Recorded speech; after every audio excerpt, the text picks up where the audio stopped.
Hi from StoryWhys. In this video, we'll be looking at how to use the Tier 2 vocabulary section of a StoryWhys book companion.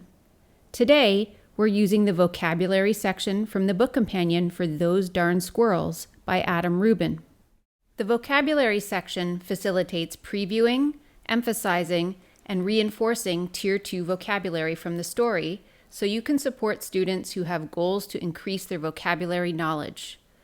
Research shows the vocabulary knowledge is crucial for listening comprehension, reading comprehension, and writing. Here we go. Before you actually start reading the book, print out the vocabulary section, cut out the pictures, and preview the words with your students.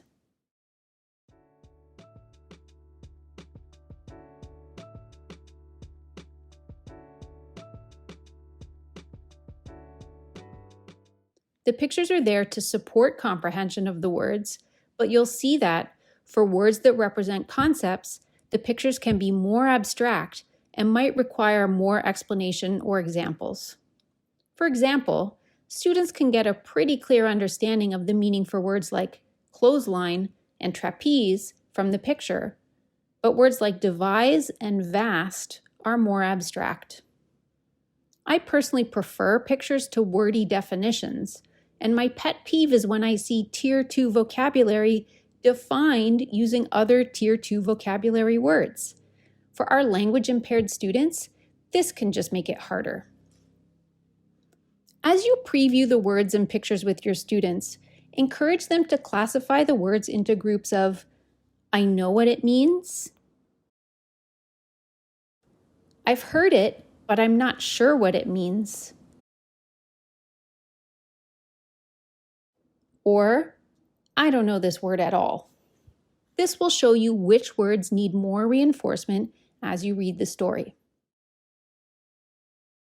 As the story is read, keep the pictures on the table and encourage your students to listen for when these words appear in the book, but watch that this isn't distracting from comprehension.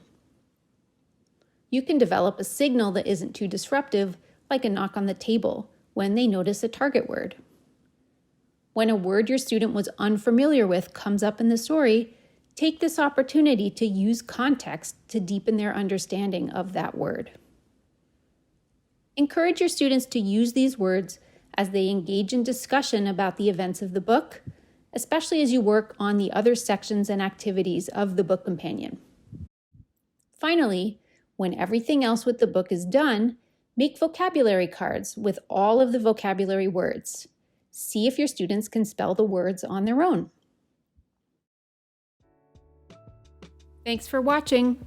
For more on StoryWhys book companions, subscribe to this channel or go to storywhys.com.